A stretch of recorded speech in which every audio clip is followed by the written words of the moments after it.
کہ جس وقت کسی بندے کے درجات بلند ہونا شروع ہو جاتے ہیں پھر شیطان وسوسے ڈالتا ہے، اس پر حملے کرتا ہے۔ کس لیے؟ ڈاکو کبھی خالی گھر کو لوٹتا نہیں ہے۔ آپ دیکھیں یہ جو جھونپڑیاں لگا کے بیٹھ جاتے ہیں، کبھی آپ نے سنا بھی فلاں جھونپڑی والے کی چوری ہو گئی، وہاں پر بہت بڑا گینگ آیا، انہوں نے ڈاکہ ڈالا اور سب کچھ لوٹ کر لے گئے؟ کبھی ایسا سنا ہے؟ حالانکہ بڑے بڑے ایسے بھی ہیں جن کے پاس آپ لوگوں سے بھی مال زیادہ ہوگا ان کے اندر، لیکن کانسیپٹ کیا ہے، سوچ کیا ہے، ان کے پاس کیا ہوگا؟ ان کے پاس تو اپنا گھر نہیں ہے تو دولت کہاں سے ہوگی؟ وگرنہ یہ لوگ جو ہمیں ظاہری طور پر نظر آ رہے ہوتے ہیں، یہ ظاہری طور پر ایسے ہوتے نہیں ہیں، ان کی حقیقت کچھ اور ہوتی ہے۔ تو ڈاکو ڈاکہ کہاں پر ڈالتا ہے؟ جہاں پر مال موجود ہوتا ہے۔ اس ڈاکو سے بچنے کے لیے ہمیں اس مال کو تالا لگانا پڑتا ہے، اس کو محفوظ جگہ پر رکھنا پڑتا ہے، یا کسی ذمہ دار بندے کے سپرد کرنا پڑتا ہے، کسی ذمہ دار شخص کو اس کے پہرے داری پر بٹھانا پڑتا ہے۔ بینک کے اندر دولت موجود ہوتی ہے، اگر اس کا رکھوالا چور کو بٹھا دیا جائے تو کیا اس کی رکھوالی ہوگی؟ کیا وہ بینک کا مال محفوظ ہوگا؟ بلکہ وہ تو خود اس مال کو لوٹنے کی تاک کے اندر لگا رہے گا کہ کس وقت اور کب اس مال کو لوٹا جا سکے۔ تو اسی طرح جب بھی تمہیں اللہ رب العزت ایمان کی دولت سے مالا مال فرما دے تو کائنات کے اندر اس سے بڑی دولت کوئی نہیں ہے کہ خالق کائنات ایمان کی دولت سے نواز دے۔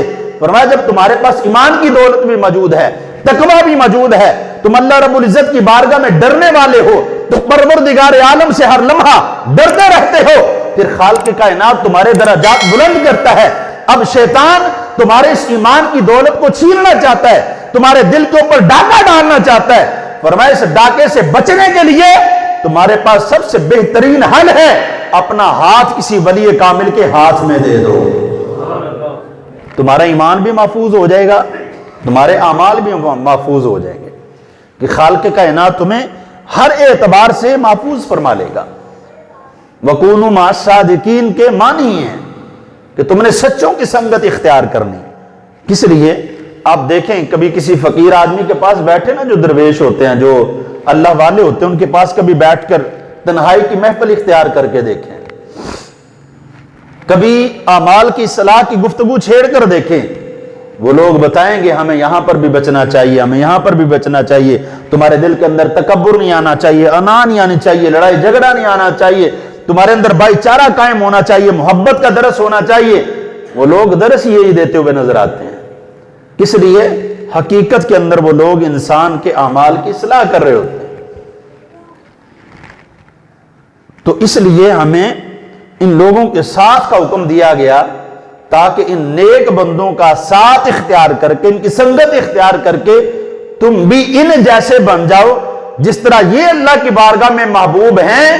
یہ نہیں کہ پیر اللہ کی بارگاہ میں محبوب ہے تو مرید نہیں ہے، جو مرید اپنے پیر کے طریقے پر چلتا ہے وہ بھی اللہ کا محبوب بن جایا کرتا ہے۔ اس لیے وہ پیر کا جو طریقہ اپنا رہا ہے تو پیر بھی تو سنت رسول پر عمل کر رہا ہے نا، پیر کا اپنا ذاتی عمل تو نہیں ہے کہ یہ میرا ہے جی رسول اللہ کا نہیں ہے، ایسا تو نہیں ہوتا۔ پیر کی زندگی رسول اللہ صلی اللہ علیہ وسلم کی زندگی کے مطابق ہوتی ہے۔ تو جب ایک پیر کے طریقے پر مرید چل رہا ہے تو گویا کہ ایسی ہے جیسے پیارے مصطفیٰ کے نقشہ قدم پر چلتا ہوا نظر آ رہا ہے، اور یہ حقیقت ہے، اس کو سمجھنا ہوگا۔